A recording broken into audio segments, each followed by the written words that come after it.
할렐루야. 오늘은 10월 10일 열왕기상 13장, 빌립보서 4장, 에스겔 43장, 시편 95편, 96편 말씀입니다.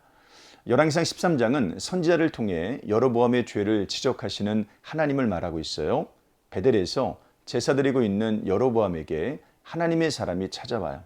그리고 그를 향한 하나님의 진노를 전합니다. 이때 하나님의 이상한 말씀이 이 선지자에게 임하고 있어요. 떡도 먹지 말며 물도 마시지 말고 왔던 길로 되돌아가지 말라는 것이에요. 그런데 한 늙은 선지자가 이 선지자를 유혹합니다. 하나님께서 대접하라는 말씀을 주셨다고 말해요. 늙은 선지자의 유혹에 넘어간 이 선지자는 떡을 먹고 물을 마십니다. 결국 길에서 사자를 만나 죽임을 당하죠. 이 기묘한 이야기의 교훈은 32절에 나옵니다. 그가 여호와의 말씀으로 베델에 있는 제단을 향하고 또 사마리아 성읍들에 있는 모든 산당을 향하여 외쳐 말한 것이 반드시 이룰 것임이니라. 즉 하나님은 당신의 말씀을 꼭 이루신다는 의미입니다. 문맥상 여로보암을 향해 하신 진노의 말씀이 반드시 성취될 것을 의미하죠. 하나님은 당신의 말씀을 반드시 이루십니다. 구원의 말씀뿐만이 아니라 심판의 말씀까지도 이루십니다.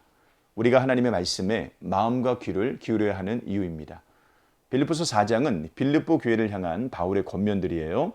바울은 끝 인사를 나누며 여러 권면을 합니다. 유오디아와 순두개를 권하여 같은 마음을 품으라고 합니다. 또한 항상 기뻐하라고 말하고 있어요. 아무것도 염려하지 말고 기도할 것을, 배우고 받고 듣고 본 바를 행할 것을 말합니다. 그리고 빌립보 교인들의 후원에 감사를 표합니다. 바울은 빌립보 교인들이 참으로 복음에 합당하게 살아가기를 원합니다. 에스겔 43장은 성전에 돌아온 하나님의 영광을 보여주고 있어요. 새로운 성전을 보여주신 후에 하나님은 당신의 영광이 이 성전에 임하는 장면을 보여주십니다. 이스라엘 하나님의 영광이 동쪽에서부터 오는데 하나님의 음성에 많은 물소리 같고 땅은 그 영광으로 말미암아 빛나니 떠났던 하나님의 영광이 되돌아온 것입니다. 하나님의 영광이 임한 성전에서 무엇을 해야 되는지 다시 가르치십니다. 온전한 제사를 드리는 일이에요. 형식만 갖춘 제사가 아니라 하나님께서 원하시는 대로 하나님을 사랑하는 마음으로 거룩하게 드리는 제사를 요구하십니다. 이 모든 날이 찬 후에 제8일과 그 다음에는 제사장이 제단 위에서 너희 번제와 감사제를 드릴 것이라. 그러면 내가 너희를 즐겁게 받으리라. 주 여호와의 말씀이니라. 시편 95편과 96편은 참된 제사가 어떤 것인지를 보여주고 있어요. 참된 제사는 감사와 즐거움으로 하나님께 나아가 노래하는 것입니다.